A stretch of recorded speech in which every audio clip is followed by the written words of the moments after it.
So this movie do starts I. out with I work on numbers every day too. Can't that is escape true. You do, yeah, it. Yeah, and you have been. yeah. And I built the insurance company. I would rather work with my hands. Yeah. I think so. Anyways, we start out with the beginning of the movie explaining exactly what happens at the end of the movie, which is a real life thing that happened, which is the collapse of the housing market, causing millions and millions of people, somewhere between 8 to 13, 12, 13 million people affected directly, more than that indirectly for sure, all because of the banks blatantly committing fraud. Yeah. There's no. There's no ifs, ands, or buts Yeah. about There's that no other one. way to put that. It's That's pretty what clear happened. cut. And so There's no sugarcoating it. no, and there's no need to, because nobody got caught for it. Nobody would buy no it. one, no one got prosecuted for it. No, at the end of the movie, they said one guy did, but Literally one. yeah, literally one. This is insane. And then everybody else got bailed out and then gave themselves nice bonuses with that money, with taxpayer money. That's so infuriating. Sorry, I jumping ahead, but yeah. Because it pisses you off. is the It's immediately it biggest- pisses you off. Steaming pile of bullshit. Yeah, it is. So it and then they go, here's how it was found out, and we get Christian Bale playing Michael Burry, who is definitely not on the spectrum at all. Let's be honest with ourselves here. Who works for a hedge fund? He's the manager of a hedge fund. I'll take one hedge fund, please. Do you know what a hedge fund is? Should I explain know it I in just general? want one of them. So a hedge fund is like a. Isn't just like a. Let me try to see if. Oh, yeah, Context we did clues both of see things that Dub I- Money, so yeah. we might Yeah. be able So to let me see if I can piece together just go for it. based off of the small contact and things that I've seen. They with put together hedge funds. money for hedgehogs. Yeah, so then that's how we connect to Sonic.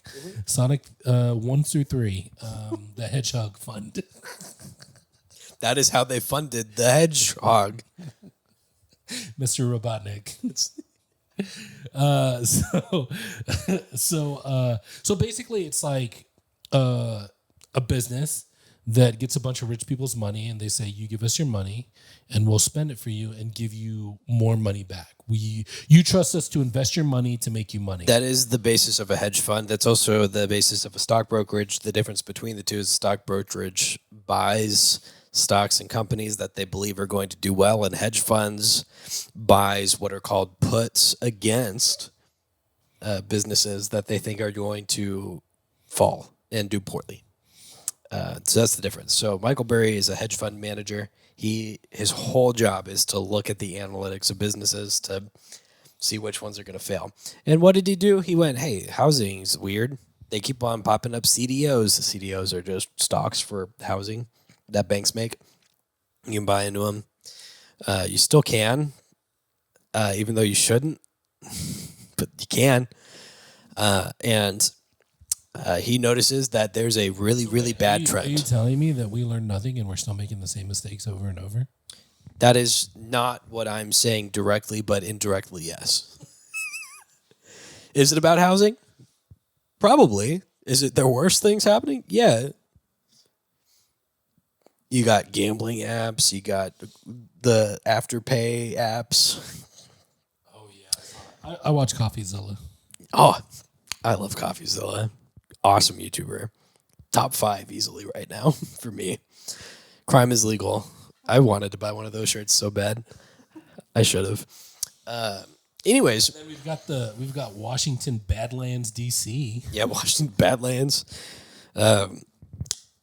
So Michael Burry notices that there's a trend where these CDOs, which are supposed to be getting like really, really, really high quality mortgages, like basically people who make like 3 or 4 times the income ratio to the house that they're buying and are paying it every month, and high quality like new houses, stuff like that.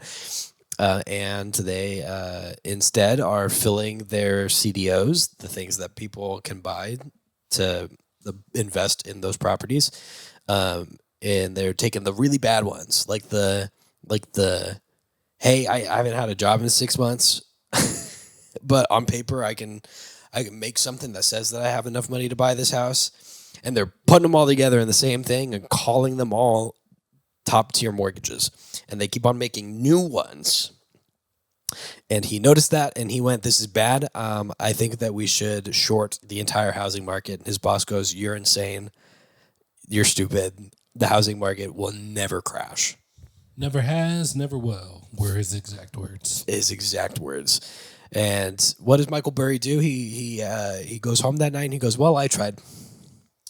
He actually went to every single bank, asked them to make a stock to short the housing market and put a shit ton of money into each of them. And they all did it with the caveat that they would do it if he would pay premiums every month, that if his bet didn't pay off, he owed them money. And he took that bet. He said, yeah, absolutely. I'll take that bet every day of the week. And he did this in like 2005. A little early. Yeah, he was ahead of the curve by a little bit. Yep. And he was the first to find it, for sure. He took out... That's a fact. That is a fact. There we go. He took out We love $1.3 billion against the housing market. Basically put the entire capital from his hedge fund company and put it against the housing market. Like, went all in right there in 2005. And they were paying like $93 million a month in premiums to all of the banks. And he went to like all of the banks. And one schmuck at one of the banks, Ryan Gosling, got word at some bar party that that's what was happening. And he went, well, I deal with these non-great mortgages every day, putting them into the CDOs. It's like someone's talking about you behind your back and your ears start to turn red and tingle. Yeah. And that's what happened. Yeah. He was like, hey, they're talking about me. To put it into terms of a hobby that Jarvis and I both partake in, it's like somebody saying, hey, these Pokemon cards are about to crash in prices because somebody found out that all of the scalpers are just buying out cards and then relisting them for double the price. And then one of those scalpers who did that went, oh my God, I do that. Maybe I can make money off of betting that it's going to go down in price. Yeah. And that's what he did. And so he started his own little side bet where he would go to different hedge fund firms and say, hey, if you guys want to buy into this, it'll pay out big bucks later. Massive bucks like you've never seen before. The biggest bucks you've ever seen The in your biggest life. bucks you've ever seen, which was true. And you're gonna want to mount these bucks and put them on your in your living room. for sure. That's how big those bucks are. And this is how we meet Steve Carell's character, Yeah. whose brother is married to Marissa Tomei. which why wouldn't you be? Aunt May. And he to Tom Holland's Peter Parker. and his brother recently killed himself for financial strife. And he's an investment banker, and his wife's like, no, you need to go to therapy. And he goes, no, I just need to keep doing my job. And she goes, you hate your job? And he goes, no, I love my job. I love my job. I love my job. Like I love he's my trying job. to convince himself. Yeah.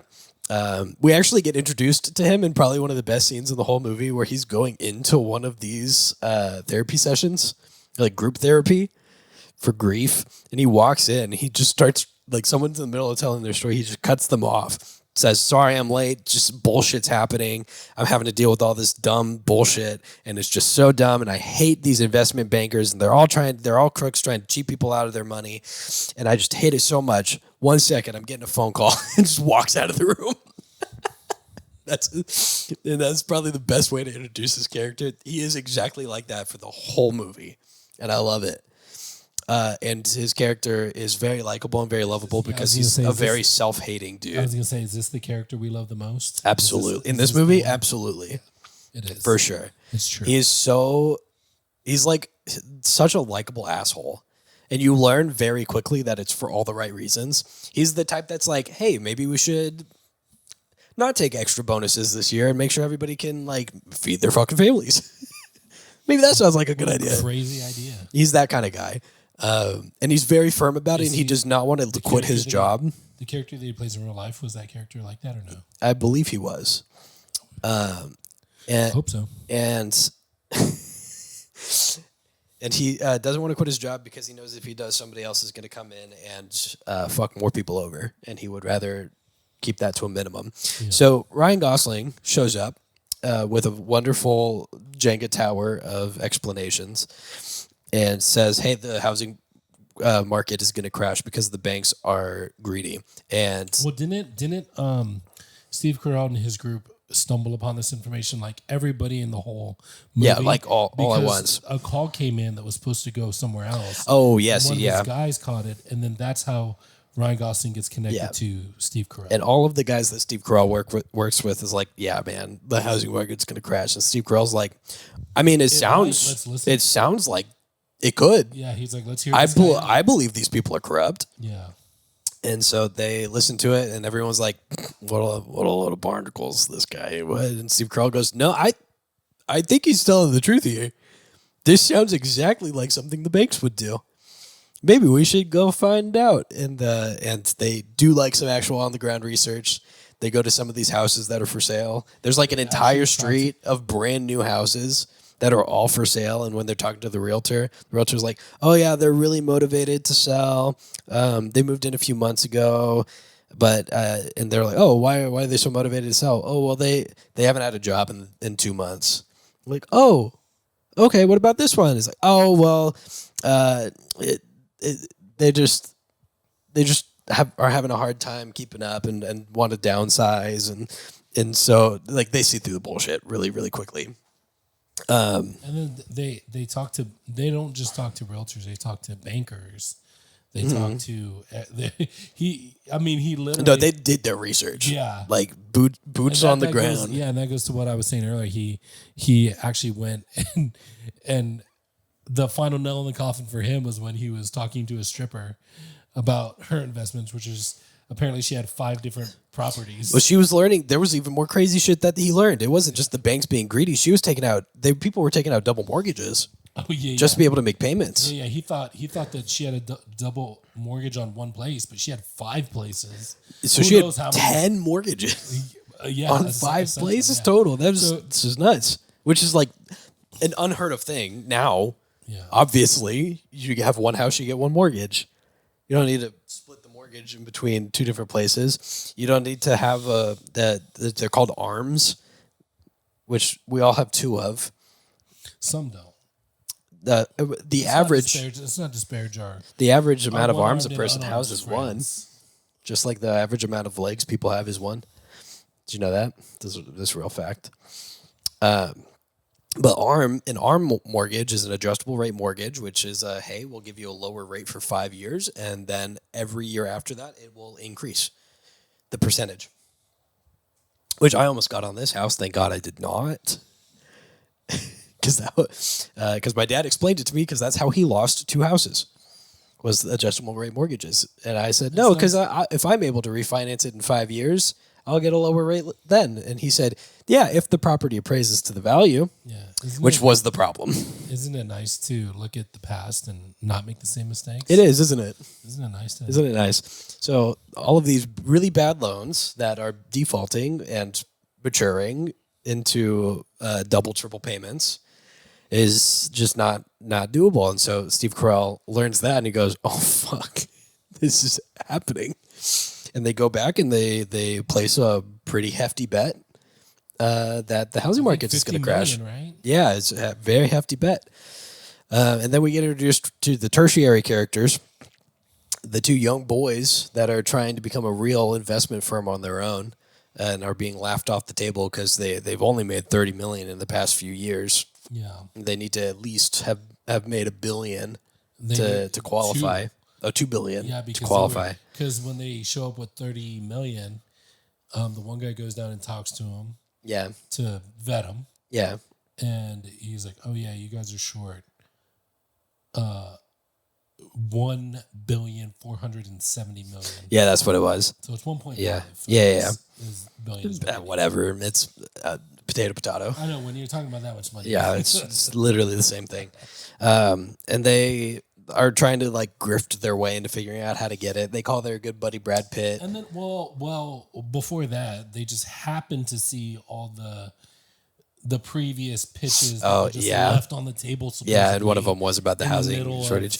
And they do say that is not what happened in real life. They make sure to change it. It's like one of our buddies said that he found out this information kind of like this in a different way, sort of, and told us about it, and then we looked into it.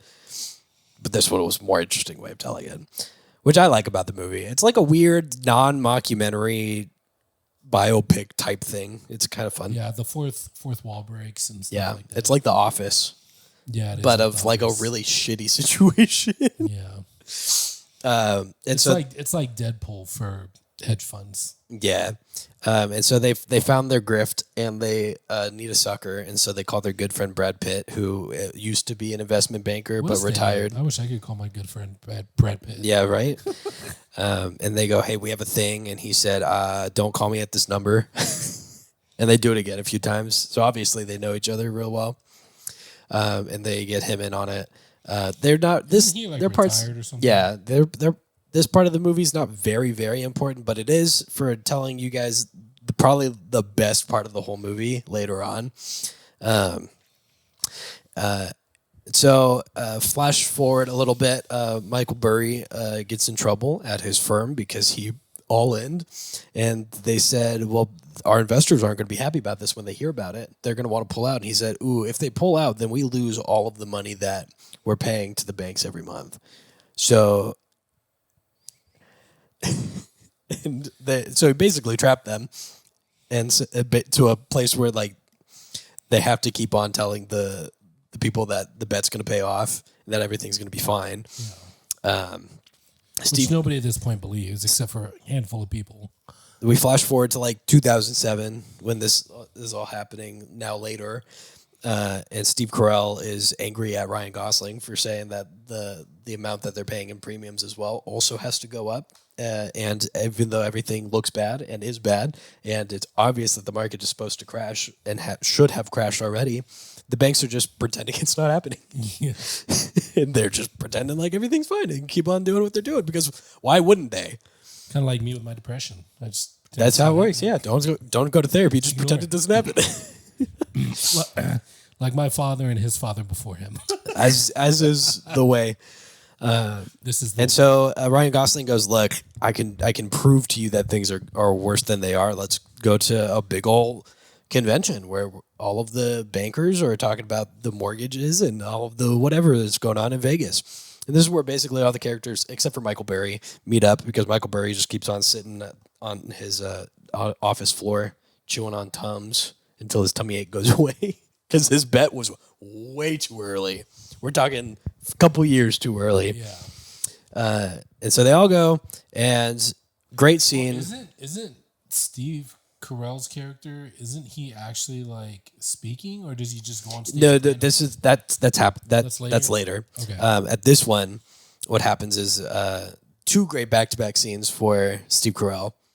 Is the first one is there's a scene where this dude's talking about how great all of the CDOs are and how much money everybody's making, how strong the housing market is, and he just raises his hand in the middle of the dude talking. He's like, "Oh well, the questions are supposed to happen later, but you're eager, so let's go ahead here." He goes, "What are the odds that all of what you're saying is bullshit and it's all gonna crash to zero?" He said, "Oh well, 0% chance." He goes, 100%. It's a 100% chance, or something like that. I think he said zero. What's the chance that you're just making all this up and it's actually all bad? It's whatever it is. I keep on saying the same thing. Something like that. One of those things that you just said. Yeah. It's one of those And things, guys. Then the dude gets caught off guard and he's like, I don't know, just talking about everything's fine. He goes, all of it's going to crash down to zero. Everything's awful. And then Ryan Gosling breaks the fourth wall and he goes, he actually did that. He actually did that at the convention. He did exactly he stood up, started shouting, and then took a phone call and walked out, which I think is awesome.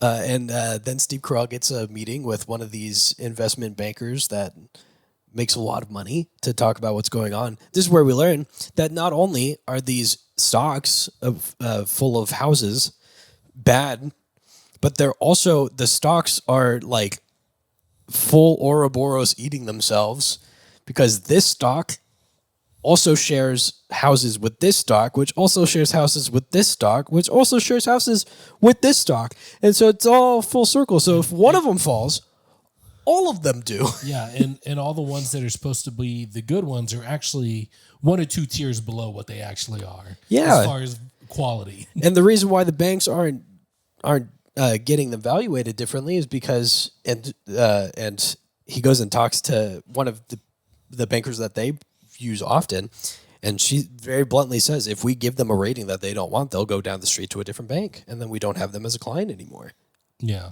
Which is how business works.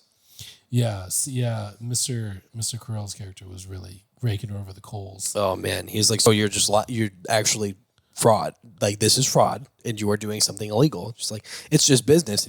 It's a crime. Yeah. I don't know what you're. She did get a little jab at him when he said, "Oh, and you're not benefiting from this, I'm assuming." Yeah. By all this stuff happening, you're not benefiting at all, and that's where she kind of she got his little baby goat just a little bit. Yes, because he was. But his whole point is that he didn't make the bet in the throws to make money. He made the bet to make a point. Yeah, and yeah, he benefits from it, but so do all the people that trust him and his beliefs to make the point. Which again, this is all gray area stuff, and people definitely made a bunch of money out of people who lost a bunch of money. But when you're not the ones actively causing the problem, I think that people benefiting from your downfall is kind of warranted, in my opinion. It's still kind of a little icky, if you ask me. It is a little icky, which for Brad sure. Pitt's character pointed out. Yes, when those young men finally got all of the investors that they needed to do what they needed to do, and they were celebrating because all of the signs started tilting downward. They started celebrating in Vegas, and Brad Pitt looks at them and goes, people are going to lose jobs. People are going to lose houses. People are going to die. People are going to, he said, every time that unemployment goes up 1% in America, 50,000 people die. Did you know that? Do you think that's fun? One of the best scenes of the movie, for sure. Yeah. And he said, you can celebrate, but stop fucking dancing. It was great. I love that. So good. And then we get to Michael Burry. Every day he shows what percentage they're down. Finally cracking, he sends an email to all his investors where he says, hey, just to keep everything the way it needs to be, I'm going to prevent everybody from being able to take their money out of the account. Which, if you remember from Dumb Money, Robinhood did do that.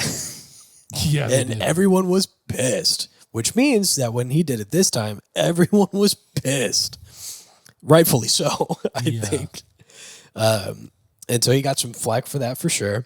And then everything in the market started downturning all at once. Everything started going to shit finally. Quickly. Very quick, like immediately.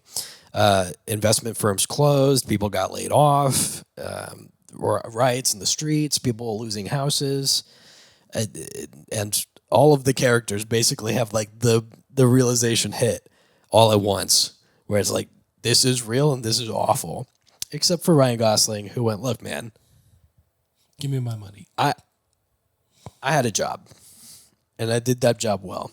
It's not my fault that I did my job well. It just means that it happened. And then we get Steve Carell's character's last little bit we get Michael Burry feeling very vindicated in himself, just emailing each one of the people going, your payout is $400 million. You're welcome. Stuff, all that fun stuff. And then we get Steve Carell's, which his partners have been trying to get him to sell for a while. Yeah, he's like, just to prove the point. If we sell now, we get $1 billion. If we wait longer, we get nothing. Yeah. Literal zero. Yeah.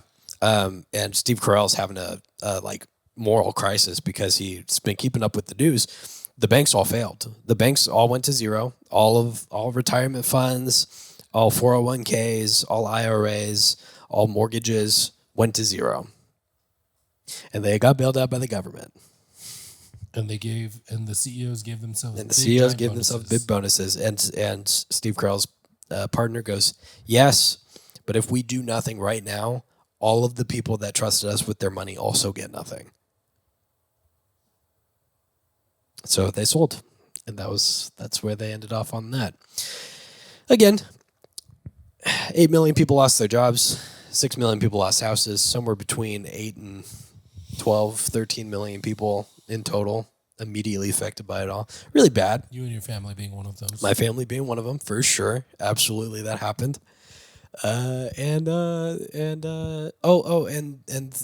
Gosling gives us one little fake out at the end where he goes, and the SEC made lots of rules that made it so that this couldn't happen again, and everybody who caused it got prosecuted and thrown into jail. And actually, none of that happened. One guy got blamed for everything, and he went to jail, and everybody else got bailed out. Everybody else just got big fat checks. Our money of our Taxpayer money. Yep, the taxpayers paid for all of it. They fucked around, they found out, and then we ended up bailing them out, which is really cool and doesn't happen at all ever. And also didn't happen recently at all ever.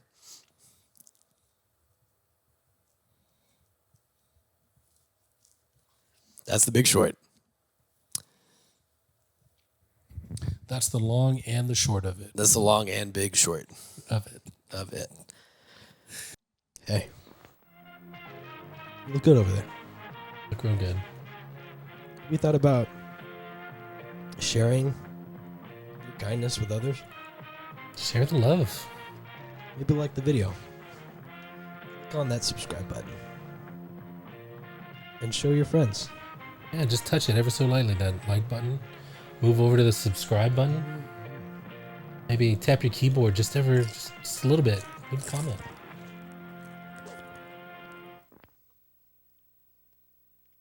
Bye.